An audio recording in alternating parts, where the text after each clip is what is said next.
There's a couple things that happened, and I want to get this done. They're hilarious. Well, no, not hilarious. I need to dial that back. But ground was broken last night on ESPN. It was Monday Night Football. Game 2 started at 10:15 Eastern. It was the Chargers and the Denver Broncos. And for the first time, they had a female play-by-play announcer named Beth Mowins. And they teamed her with Rex Ryan, who has the toe fetish, the former coach of the New Jersey Jets. And this is history. So I was watching it. I did, me and my hearing. I had the captioning on, and I heard the announcers, but I'd forgotten that they were going to use a female play-by-play last night. And I kept saying the captioning said Rex, and I said, who's Rex? I said, Rex. I figured out it was Rex Ryan. Anyway, here's how it sounded. This is just a setup for what's coming. We welcome you to Monday Night Football. We're here in Denver.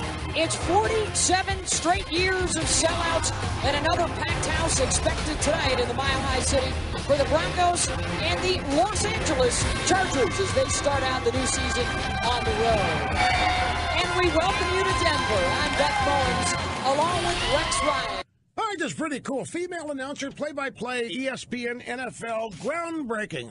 I'm all for it. Fine and dandy. She's pretty good.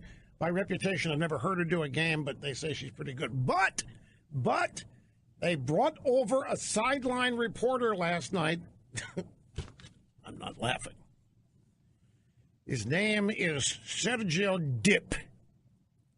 And they imported him from ESPN Deportes, which is the Spanish language version, and they put him on as the sideline reporter. It's a pleasure to be with you guys here on the field from up close, just watching Coach Vance Joseph from here.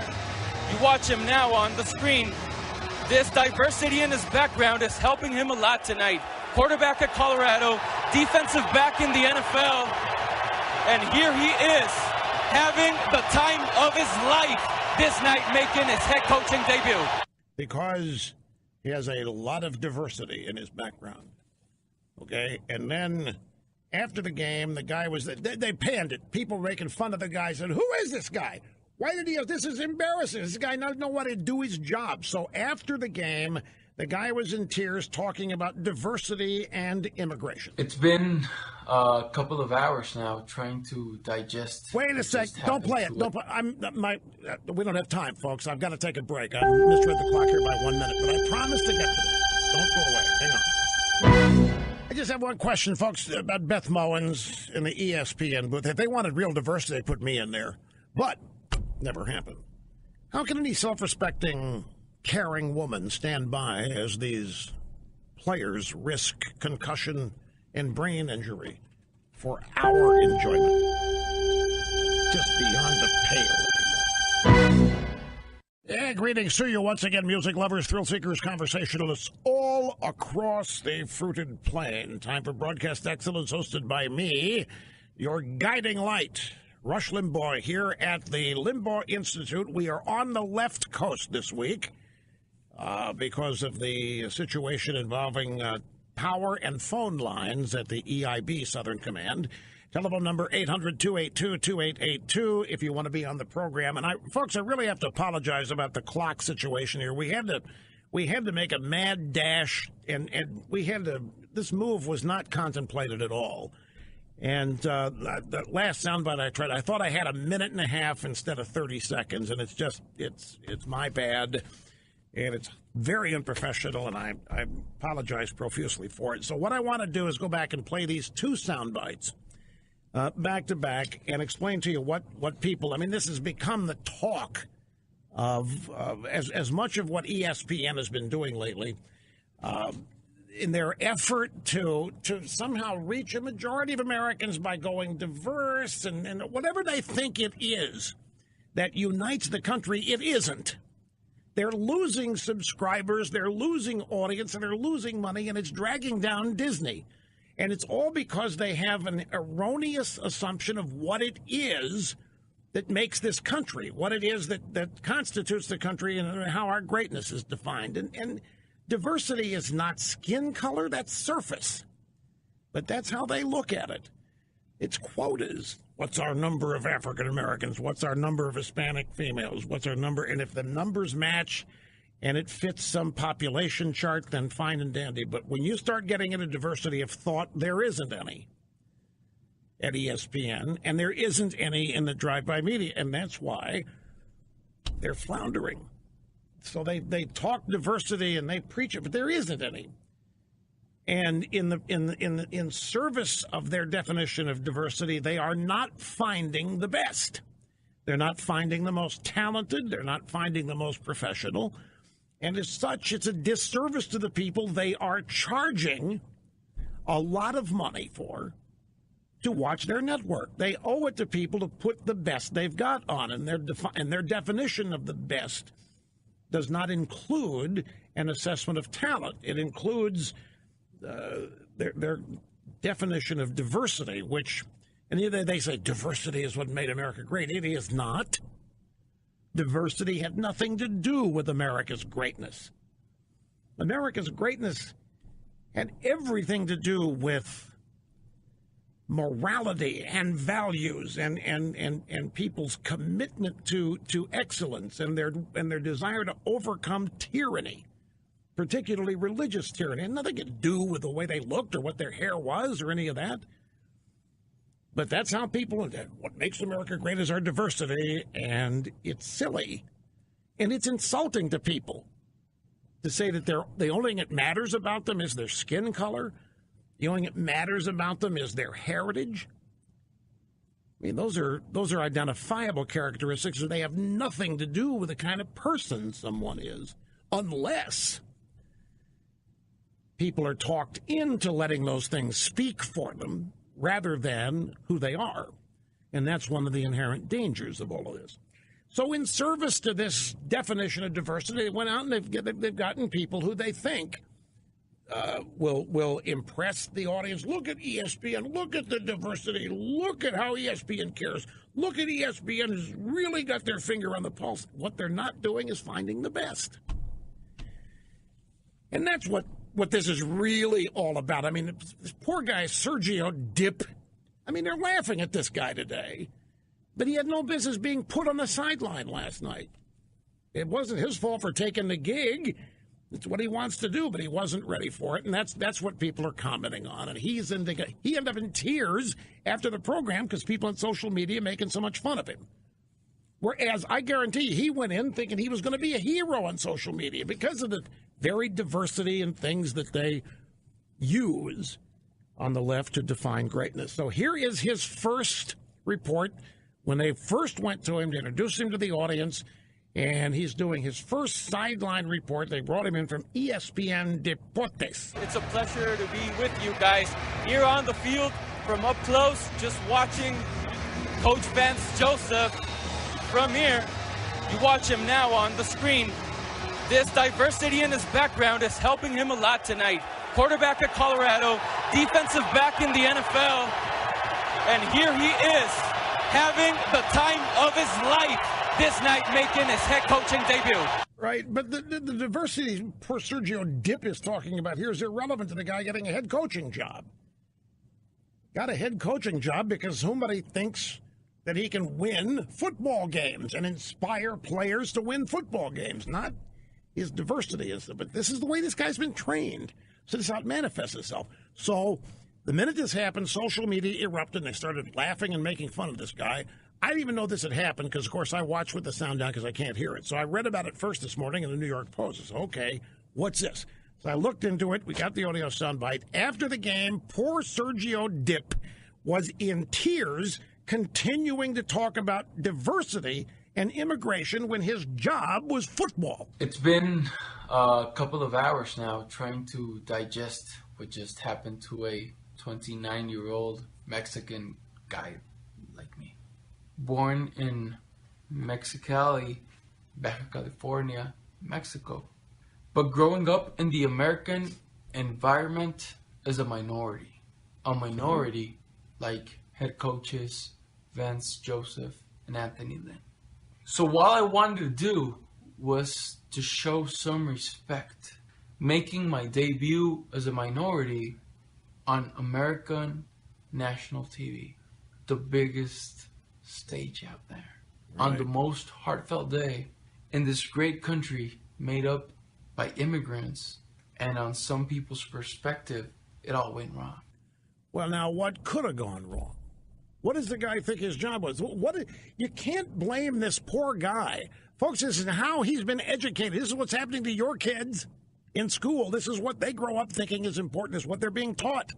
This guy he thought he was hitting a home run last night. I guarantee you. I'm sure he rehearsed it. I'm sure he looked in the mirror and watched himself talking about the diversity of Vance Joseph, who happens to be African American. Bingo, minority, diversity, all I got to do is relate to this guy. Then he's taken to the woodshed for his performance. And how about this postgame? Well, it's been a couple hours now trying to digest what happened to a 29-year-old Mexican guy like me, born in Mexicali, Baja, growing up in the American environment, a minority. Use the minority word throughout this thing. Sergio, it's not why people tuned in to watch the football game last night. I guarantee a lot of people wanted to see if Rex Ryan was going to put his foot in his mouth, is why a lot of people were watching. But anyway, this is a manifestation of how all of this irrelevancy is being taught as important and defining. Vance Joseph's not even a person to this guy. He's a symbol. He's a example. And just because of that, not because of his work, he's inspirational to this guy. I feel for these kids that have been educated this way. They're missing out on so much, and they're going through life totally confused. I guarantee you poor Sergio hasn't the slightest idea what happened to him. I guarantee he thought it was a home run. I'm sure he thought he was going to be a social media hero. How many likes, how many thumbs up, how many people following, however these people on social media define it. And his world turned upside down last night after what he thought, I'm sure, was the greatest sideline report by an immigrant from Mexico ever. And welcome back. We start on the phones in Katy, Texas. This is William. I'm glad you called, sir. Welcome. How are you doing? Good, Rush. Mega Dittos, 1990. So I'm tuning in to the football game last night, and my wife walks through. She tries to act interested in it, and then she stands there and watches TV and says, "Is that a girl announcer?" And I said, I don't know. Wait. Hold it. Just a minute. Your wife said, is that a girl announcer, not is that a woman announcer? Yeah, she says, is that a girl announcer? And I said, yeah, I think so. And she said, that's weird. That's creepy. And then she walked out of the room. Well, I started thinking about it. Women that don't really watch football like guys do, they expect to hear a certain thing when they expect to hear the Howard Cosell or this or that. Wait a minute. Your wife heard, she says, is that a girl on the game? And it didn't make her want to watch? No, it made her, she said, that's weird, that's creepy. And what'd you say? I just kind of laughed at it because, I've always kind of thought that it was kind of weird when they do that, but I wanted to watch the game, basically. And did you? Yeah, I watched it. Was it a distraction to have a female play-by-play voice or not? You know what? Honestly, I'd rather have no announcers. Well, they tried that once, and that didn't work. NBC tried that on a Saturday afternoon game in December. So I think it was the Miami Dolphins and the Jets, and they did an announcerless game as a test. And it obviously didn't go well because it's the only time that they. Who's next? Give me a green line. Where are we going next on the phones? We have time to squeeze one in here. That'd be Hendersonville, North Carolina. Aaron, great to have you, sir. Welcome to the program. How are you doing? I'm doing all right, Russ. Thanks for taking my call. You bet. Just real quickly, I always agree with you 100% of the time. But today, I just disagreed a little bit with you said you felt bad for the guy on calling the plays on the field. And yes, Sergio Dip. I did say I feel a little sorry for the guy because he was thrust into a position he's not qualified for yet. Well, that may be true, but it's true. Don't doubt me on this. Sergio had no business doing this. Right. I mean, but he subscribed to the liberal ideology, and the first thing, I mean, you always say we want to watch football to do what? To get away from reality. Right. We want to watch football to watch football, to fantasize, to pretend we could be doing it, whatever. Root for our team. Exactly, precisely. And the first thing this guy does is get on there and he talks about, I mean, it sounded so insane to hear this guy say, and this guy's diversity is really helping him out. It sounded so dumb. And that's how the whole thing sounds. But guess what, Aaron? The guy was destroyed. Everybody on social media, the guy was destroyed by people who agree with you about this. Exactly. So, I mean, that's just my point. I mean, I don't feel bad for the guy at all. He subscribes to the dumb liberal ideology.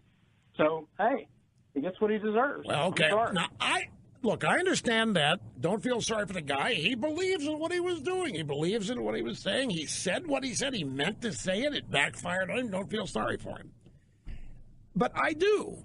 I feel it's not just for him, though, Aaron. You realize how many millions of young people have been mal-educated, ill-educated like this kid? Young man, I'm sorry. He really thought. I am sure he rehearsed this. I know how these TV people do things first. Folks, they are. You don't know ego until you have met a TV person. They stand in front of the mirror. I mean, they walk by a pane of glass and they'll stop and look at themselves in it. I mean, if they're walking down a street, there's a big showroom at a store, they'll stop and they'll look at their hair. And it doesn't matter, men, women, they all do it. Because their appearance is everything. If you're on TV, your appearance is everything. So I'm sure this guy rehearsed in front of the mirror. And I'm sure he rehearsed with people who were giving him high fives. And away, Sergio Otis, such a unique take, talking about the diversity of the head coach. Yeah, that he was a running back and he's a quarterback and he's African American and and you, Sergio, you a Mexican immigrant yourself with your own people are going to love it, Sergio. So he was, I'm sure, encouraged and applauded. And people, I mean, don't doubt me on this. People at ESPN knew what the guy was going to say. They're not going to throw anybody out there, first time especially, not knowing what somebody's going to say. It's going to have been rehearsed, scripted, one where it may not be on teleprompter, but they had a general idea. And they thought it was going to be great. This is the point. Now, Aaron here thinks, hey, you make your bed, you lay in it. And I understand that. But Sergio wasn't born with this cockamamie set of beliefs and values. He was raised with them and educated with them, and he's not alone. Here's the thing about Sergio Dip. Do you realize what happened to this guy? If you strip it all away, he got what I would consider to be his first real dose of education with this experience that he engaged in. I guarantee you, the last thing he ever thought would happen is the reaction he got. I'm telling you, he was going to get gold stars or whatever they pass out to kids now, trophy or what have you. And this, I don't know, it's been ridicule or the mocking or laugh. I guarantee you, Sergio hasn't encountered that. Youngsters are shielded and protected from that kind of mean-spirited extremist behavior. But as we all know, social media is a sewer. And mixed in with the good there is really a never-ending parade of human debris. And Sergio's hearing it from everybody. And it's the first dose of reality that Sergio probably has ever had in his life. This is why I feel sorry for these people. In addition to feeling sorry, they pose a great problem, folks. They're going to grow up. These people are going to eventually assume leadership positions throughout our culture. To have the generational shifts happen all the time. So the more education like this that Sergio Dip can get, the better. And welcome back once again, music lovers and thrill seekers, conversationalists all across the fruited plain. Broadcast excellence, Rush Limbaugh, and the EIB network. We are now into our 30th year of broadcast excellence. Started it on the 1st of August. Okay. Poor Sergio Dip and what happened to him and his eye-opening awakening to the fact that the world does not see things the way he thinks they do. In other words, people were not watching that football game last night and thinking of the diversity of the head coaches or players. They tuned in to watch a football game. They wanted one team to win, the other team to win. It doesn't matter. They wanted to see a good game. They weren't at all. The people turning in, the last thing on their minds was race, sexual orientation, sexual desire. Well, not sexual desire, because that's a special, but they wanted to watch a football game.